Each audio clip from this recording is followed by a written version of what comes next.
What's up, gamers of YouTube? It's your boy, the Universal Gamer. Welcome to my E3 Microsoft 2015 press conference impressions / review, or whatever you guys want to call it. I'm here to give you guys my impressions of Microsoft, and then inside the next video, I'll be giving you guys my impressions of Sony's press conference and stuff they showed, as far as like things that interest me personally. Of course, you guys already been watching all kind of videos on all this stuff, especially way before me, because I'm so busy, so my stuff come out days later. But this is my impressions of it, letting you guys know what I personally feel about it and stuff like that. So let's go ahead and dig into it. I'm gonna go in the list in order from what they showed from the top of the press conference all the way to the end. And if I leave something out, that's because it didn't really interest me that much for me to talk about it, or just to save time, So yeah, let's go ahead and dig into this bad bow. So the first game is Recore. It's a new IP. It looks pretty cool. It looks like it's going to have a little real dynamic story to it. You can tell that you're going to have a companion with you at all times. You're going to be able to, utilize. It seemed like you had like this little orb that you can put into different machinery and stuff like that, and utilize that in a lot of different ways to, create a companion or, discover stuff, probably get to different areas. Probably going to have 2-player co-op, problem solving type, aspect to it. But even if it don't have co-op, I think it's still going to be a cool problem solving game where you have this companion with you, and sometimes you might have to switch to them to figure out how to get to a certain area, or and stuff like that. So I was kind of scratching my head at first trying to figure out what the game was about. I was kind of like watching it, but they showed just enough to give you an idea. It's a exploration game, and the main character looks like a girl. I believe it's a girl. Yeah. Now, from what they showed, it was a live action trailer. It wasn't actual in-game footage. Probably some scenes was in-game, and you can tell that the art design and how it looks, that's how the game looks. But as far as like the animations and stuff, and of course what they show, you can tell it's a video clip. It's not an actual, game running and stuff like that. But, it didn't need to be. It did enough to show you the premise of the game. So all in all, I thought that game was pretty interesting to be a new IP. It's kind of hard to come up with new IPs these days. I think Sony and Microsoft did a very good job this year. Next thing that was talked about with Microsoft, which made me jump out my seat. I couldn't be too loud because my roommate, was asleep. I couldn't really yell like I wanted to, but Xbox 360 backwards compatibility, Xbox One backwards compatibility with the Xbox 360 games. Now, what they said was, I got excited at first. I was all like, okay, let me calm down. Let me see. The first thing he brought up after that was you're going to be able to buy and purchase, your old Xbox 360 titles inside the store, marketplace and stuff. I was like, oh shit, here they go. But then they said, and then if you don't worry, if you got the disc copy, the hard copy, you can, put it into your system, download it. That's cool. But as far as downloading, that's going to be kind of iffy. I wonder how much gigabytes is going to take up and stuff. I think that's the kind of way of trying to get you. They might come out with another model of the Xbox One that's like 1.5 terabytes. So, right when, because it's coming out, this is going to be made available in the holiday season. So they're going to come out with another console, probably 2 terabytes or something like that, or 1.5 terabytes or 1 terabyte console, and try and get you to buy that. Also with the announcement of 360 games, because I got freaking like, I don't know, last time I count, and plus games I got last year, I got about like 75 to 80 Xbox 360 games, if I'm not mistaken. So somewhere between 65 to 80 Xbox 360 games. So I'm just going to have to choose wisely which ones I want to install at times, and all that stuff, So I can't wait to see. I wonder if it's going to, it's not going to look all super high res, upscale, on your Xbox One. I think they're trying to make it seem like it's going to run better. It's not going to run better. I can tell that it's not. It's going to be the exact same game, just on the Xbox One. Next thing. Xbox 360 Elite controller. Normally you'll see Mad Cats and stuff like that making these controllers where it got these extra buttons on it. You never see the official Microsoft controller doing that. So I think this is like this went under the radar for a lot of people. A lot of people didn't really go crazy about this, but they don't understand this is the official Xbox, official Microsoft controller that got all these extra functions. So the buttons and stuff and the mappings is going to be way more smoother. It's going to be way more better quality and stuff like that. They show how you can utilize it with racing games, all kind of different games. You probably like, instead of using, B or something, or a trigger to throw a grenade, you probably press underneath the throw a grenade, or you can and then how you can adjust the sensitivity of the triggers. I thought that was real amazing too as well. And then the D-pad where it's like a rounded type thing to it, or you can take it off and put the other one on and to change out the analog sticks real easily and stuff like that without taking the controller apart or snapping something on top. Is actually, you change out the actual analog stick itself. I thought that was real nice, and good job to Microsoft. I think that's a real good idea. I think that was real cool. They came out with a controller, and they showed it at E3. It's the best place to show it instead of waiting and putting inside a different side show of something new that's coming out. It's good that they showed inside their actual E3 press conference. Fallout 4 on Xbox One, and of course, it's not only coming out to Xbox One; it's coming out to PS4 and also PC. But of course, with Microsoft and Sony, they always pay certain developers to show the game first, running on their console first. That's just a marketing gimmick to get gamers to buy their console, or get up, just want to put inside gamers' mind, oh, look, we got it first on our console and stuff like that. So that's all it is. But it's coming out on everything. But, it looks better than Fallout 3. I say that. And of course, as the track record goes, it's going to look better. I know I'm not talking about the Sony, but, as far as what we've been seeing, it might look a little bit more better on a PS4 or whatever. But from what they were saying, it's running on the Xbox One. And I can tell it was running on Xbox One. And like I said, it looks good. Animations look better. They don't look like, Battlefield status where like they actually like some people are moving, but it looks better than this. Put it like this, it looks way better. It looks double the amount better than Fallout 3. And that's all we need. That the environments got more physics to them. The character got more physics. The Pip-Boy, they announced that you can be able to utilize your phone app.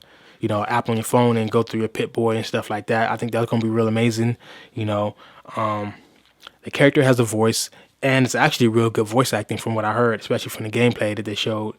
But at the same time, I don't like it because it's supposed to be you. The character is supposed to be you. Any game that you have where you got to actually create a character from the ground up, eyes, facial stuff, and it's supposed to be you inside that game, it no longer be about you once a character has a voice, because now you're just playing the gameplay experience, and that's nothing wrong with that. Like The Last of Us and a lot of good games like Gears of War and stuff, had character voice acting, and you're playing this experience and it felt good. But some games, it felt even better when it's you. It felt like it's you within that world. And that's what another thing that Fallout had so good, that's why it was so addicting. You feel like it was you discovering this wasteland, not you playing a character going through this experience. It didn't feel like a movie. It felt like you were actually doing it. But now it's gonna feel like a real good movie that you're playing and interacting with. Nothing wrong with that, but at the same time, Fallout is meant to be about you, and character voice acting, no. I don't need that. And the big thing they announced about Fallout 4 was mods made on PC can be transferred to your Xbox One. A lot of people went crazy about that. A lot of people be wanting mods on their console and stuff, and, it's been it's some hoops and stuff you got to go through when it comes to certain games to get mods on the console, and that's another big thing about having PC. But, you can transfer to your Xbox One, so that's good. Next thing, EA Access. $5 per month, which they already have this already. $5 a month allows you to play selected EA titles, and some of the games is already available now just from you paying $5 a month. You can download and play it, or that's coming up soon as well. It's Peggle 2, Battlefield 3, Dragon Age Inquisition. I know a lot of people should already own these games already. With me, I take my time picking up games and stuff, and I'll be having time to, you playing this game, that game, this game, that game. This actually will work real good for me because, some of these games I missed, like Battlefield 3. Well, I got was that Battlefield 3 they showed? Or Battlefield 4? I'll be getting mixed up with the damn Call of Duty and Battlefield games. I skipped a couple of Battlefield games and skipped about 3 Call of Duty games, the last 3 of them, But I'm gonna be picking them up later on down the line. But but Battlefield and Dragon Age, I haven't played both of those games. If it is the new Battlefield, not the newest one, but the one right before that. So that'll work out with me, and I already got that subscription. I actually been trying to get it canceled. I gotta call Microsoft because I haven't been utilizing it, but I might end up keeping it up. Also, it allows you to play games first, before a lot of other people when you got that subscription, give you early access and stuff like that to certain things and things of that nature. Next thing, Forza Motorsport 6. I never been a Forza fan, to tell you the truth. I never owned not one game except for the one that came with my Xbox 360 Elite when I first bought one a while back from Game Crazies at Hollywood Videos. That just shows you how old that is, But yeah, I never really been a Forza fan. I played a lot of the demos, Forza Horizon and all kind of other little stuff, and it's an actual cool game. But I'm not really a racer. I'm not really the kind of person that buy racing games like that. 1080p, 60 frames per second. Looks just like any other Forza game, nothing different. It probably might have more tracks. They show different locations and stuff, more cars, but other than that, is really not much that looks more better. Than the other games, from my opinion. For me, on the outside looking in, maybe you guys may see more than I did, but it looks same thing. Like every trailer to these racing games, you're looking the same. They show close up of a car and go through the curvature of the car, and they all look the same. So Dark Souls 3 world premiere trailer. Everybody knew Dark Souls 3 was coming out. It was already talked about before E3 even came up. Oh, could there be another Dark Souls? I mean, every time these people, they be talking about games, be mentioning something, you might as well say it's coming out. But world premiere trailer actually looked real good. I knew it was Dark Souls soon. I actually thought my wild imagination just went crazy when I first seen the big ass thing standing up. I almost was about to have a heart attack. I'm like, because I almost thought it was about to be like another Shadow of the Colossus. But then again, that would be inside Sony's press conference if that was, unless they're doing it across multi-platform. But I was about to go crazy. I'm like, damn, is this about to be a motherfucking Shadow of the Colossus or something? This big ass motherfucker standing up and shit, like 10 stories high. But it ended up being Dark Souls 3. Like, okay, cool. Dark Souls 3. Haven't played Dark Souls 2 yet. But Dark Souls 3, yay. I'm gonna pick up Dark Souls 2. I'm getting there. But yeah. I love the Dark Souls games. Love Demon Souls when it came out on the PS3. When I had it on PS3 a long time ago, I was in love with that game. Tom Clancy, The Division. This game has been at this is the third E3 I think it's been at. It's coming out first on Xbox One. They show a little bit more to the gameplay and stuff, and just a little bit more, and it's still looking good. They gave more of what's going on with the story, and it's looking like it's gonna be like faction based. When certain people gonna play the resistance and stuff of the city, and then other people gonna play as far as multiplayer. But as far as story, I think it's like kind of similar. It's gonna be like a big co-op game, and like you're like this faction. You're trying to I don't know. It's like I can't really talk about the game that much because they still every single time they show the Division, it just looks good. They don't really say too much about it. Like they'll never go into detail like of what you're gonna be doing and all kind of stuff like that. So they just beat around the bush a lot when it comes to that game. But I'm still excited about it. Speaking of Tom Clancy, Rainbow Six Siege. Rainbow Six Vegas 1 and 2 will be free with the purchase, or I think even the pre-order and or purchase of Rainbow Six Siege. So, when they come out with the backwards compatibility with the Xbox 360, around that time, they're going to have this game. You're going to be able to pick up this game and have Rainbow Vegas 1 and 2 playable on your Xbox One, which I've never been a fan of. I like the first one a little bit. Never been a fan of the multiplayer. It was just too one-sided when it comes to a lot of things. Like I just wasn't really into the Rainbow Six games at all because I was an old school Rainbow Six gamer. All that Vegas crap came out, I couldn't stand it. I like the old school Rainbow Six, and that's why Rainbow Six Siege is out for people like me that like that old school type of Rainbow Six game on the PS2. Rainbow Six 3 and old school Rainbow Six, where it actually felt like you were invading these little areas and going to this little big ass mansion and trying to save hostages and stuff like that. Not on a Vegas strip and shit. And no, that's retarded. Like I'm sorry, that's just my opinion. I kind of liked it, but it's just nah. Go back to your roots. And that's what a lot of these game developers and games are doing. Next game, Gigantic. This is a game that kind of, in my opinion, reminds me of Team Fortress. I've never really been a huge Team Fortress game fan, but it looks like a take on, like not really a take on it, but like it has that little style of gameplay, like that Team Fortress type, gameplay to it and stuff. Like the art style, the way you play it, is the wackiness and just just doing all kind of stuff. It has that cool replay value type feeling of Team Fortress, and I think it'd be a cool multiplayer game to play with your friends and stuff like that. And it's free to play on Xbox One and Windows 10. So, that's going to be a free game to play. So the game looks pretty interesting from what I've seen. I don't think I'll be super invested in it if I ever got it. But, it looks like something to have fun for a while and then, move over to the next thing. Not saying it don't have no replay value because, like I said, it's like that Team Fortress feel to it. I can tell by watching the gameplay and stuff like that. But, yeah. Next thing, Cuphead indie game, and I hate that name indie like a lot of people say because it makes it seem like it's so cheap and cheesy and like it's the fake version of a game. Like you had a real game and you had a fake off-brand version. That's what indie sounds like. Like it's like that indie, but indie means independent, just in case you understand. So they're not signed to no major company. Like just like independent music artists are not signed to major companies doesn't mean that they're not good at what they do. And Cuphead looks like an amazing platforming game. They went with the art style of like the old 70s retro, I think it's 70s or 60s retro cartoon and stuff like that, cartoons, and it looks exactly like a cartoon. That's what's selling me on it. Like the platforming, it looks real tight, looks like it's gonna be hard, like you gotta be dodging stuff, and it looks exactly like a damn cartoon. Like it took a game like South Park forever to come to do that. I've been waiting on a Simpsons game that looked just like a cartoon, and one of the ones that came out a long time ago actually pretty much did. But a lot of these games, like I be wishing that it looks exactly like a cartoon, like because some games still be looking like games even though it's based off a cartoon. So this game is actually not based off any cartoon. It's based off just the style of old school cartoons, but it looks just like it. Like the animations, like the smoothness of it. I think it got to be running at 60 frames per second with the smoothness, how smooth it is. It looks like a fun ass game. I will be picking that up.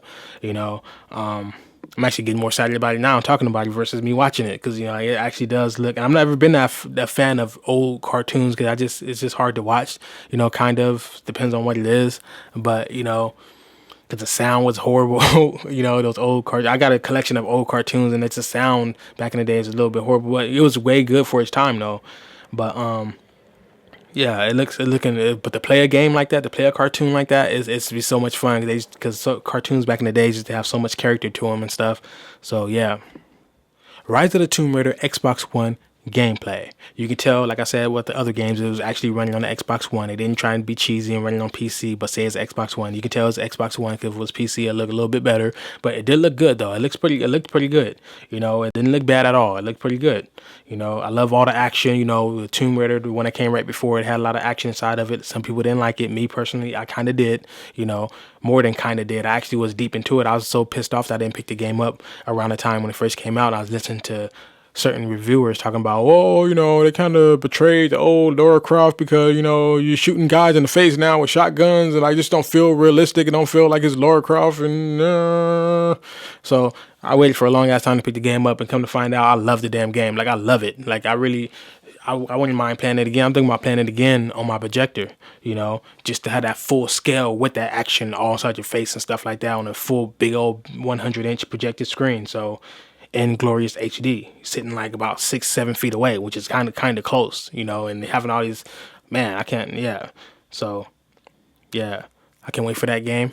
I'll be picking up, of course, personally on PC, baby. Next thing, Rare came up on stage and they announced, well, they didn't come, before they came on stage, they showed like some little, gameplay clips of their old classic games and stuff, and I thought they were coming out with some HD remakes or something. So they started popping stuff on screen. People started like gasping, but they announced that they're coming out with a 30 game hit collection. For their 30th anniversary of making games. This is the 30th anniversary, and it's gonna have 10,000 gamer score inside of it. Come with games like Battletoads, which I never played in my life, but I always been hearing like that's one of the hardest games, one of the hardest platforming games ever. Old school, gamers should know about that. They're super old school. I mean, I'm an old school gamer too, but there's some games it ain't like you played everything. Like a lot of games I'll be bringing up, you guys haven't even played, and they're on PS2. Like the old Ghost Recon, Desert Storm, and like all kind of stuff I'll be bringing up inside my videos. I'll be like, what the hell game is that? So yeah, man. So I think that's pretty cool. 30 games, 10,000 gamer score. I most definitely will be picking that up. So yeah, man, I can't wait. I think that's going to be real interesting. Next up, speaking of Rare, they also announced a new IP. They got on stage saying, this is one of our most ambitious game we ever came out with. And when I first seen it and they start showing it, I'm like, I hate when developers say that because this don't look like your most ambitious game. And then I start seeing more to it. I'm like, okay, I get what. Whoa. Okay.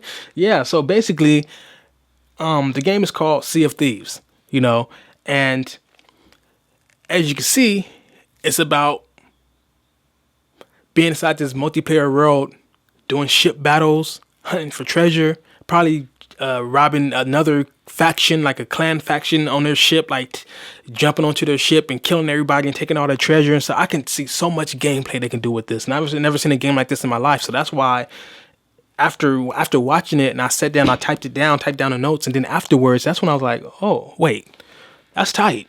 Like, that's pretty cool. Like, I think that's pretty dope. Like, I never seen no others on the water selling across the ocean with your friends, and they're doing their job. They're on the cannons while you're steering, while somebody else is calling out, locations with the binoculars and stuff like that. It didn't show stuff like that, but I can tell that it has that inside there. Everybody got their little thing they got to do on the ship and stuff like that. You see another ship off in the distance. Y'all can try to attack it if you want to. Or you see an island. You see some other people already about to pull up to that island looking for treasure. So you guys fight right there on the damn beach. And then y'all have other people going off to go get the treasure while y'all fighting, trying to fight the other team off. I can see so much being done with that. Like, that's what made me spark my imagination. Like, okay, yeah, this might be our most ambitious game, or at least super creative. Like, Rare made a lot of good games, so I wouldn't say their most ambitious game, but one of their most creative games. So Microsoft got on stage talking about how they're partnering with Oculus. I didn't know exactly what they was meaning by that. I don't know if they mean like literally, like directly partnering, but Xbox One games will be playable on the Oculus Rift, using Windows 10. So it's kind of iffy of what they meant by that. I know Windows 10 is going to be up. Is going to be from what if I'm knowing correctly, is going to be utilized on the Xbox One with an update. It's going to be running Windows 10 firmware and stuff like that. And I'm just still trying to figure out exactly how you're going to be able to do that. Because these games, you got to just plug up any game to the Oculus Rift and it works right. It got to be made for the Oculus Rift, so it could be like, So I wonder how they're going to be able to do that and stuff, and how developers going to work around that.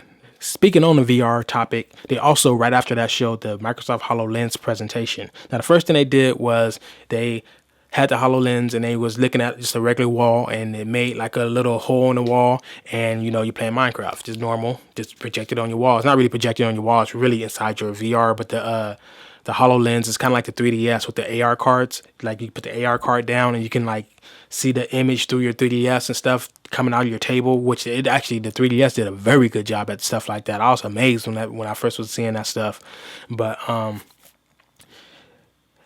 instead it's on a bigger scale. You got the VR headset and it's on you can have it on your wall.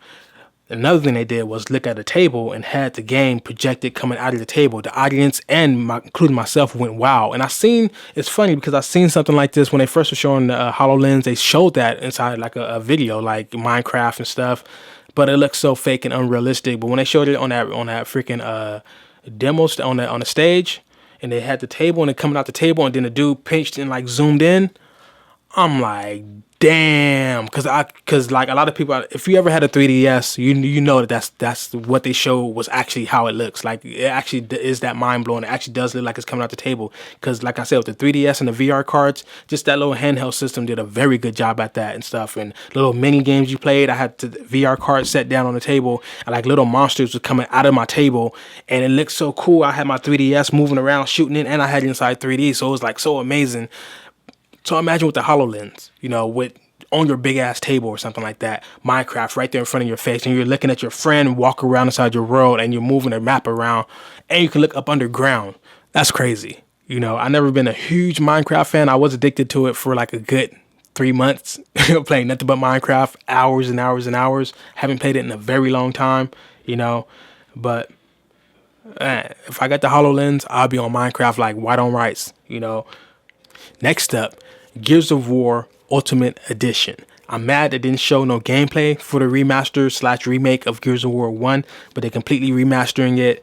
They didn't really say the word remake. I think they kind of did, but it about to be a remake. Remaking, remastering Gears of War 1080p, I think 60 frames per second. I don't know if that was said. I forget, but 1080p, 60 frames per second. I'm going on a limb and say 60 frames per second. New added content and stuff like that. Multiplayer beta should be coming out like very soon. I think he said out now, so they said more details on that later. So by the time you're watching this is like way days later, so it's already out right now. So go check out the beta right now for Gears of War 1 multiplayer. And then directly after that, they gave some gameplay, which I thought was Gears of War 1 remastered until I start seeing the scenes. I'm like, well, this must be the new added content that they're playing right now. And then after like only like 15 seconds, I knew what it was. Gears of War 4. I knew it. You know, I was like, this ain't Gears of War 1 with the added content. This is like actually another Gears of War game. So right after that, they showed Gears of War 4 gameplay.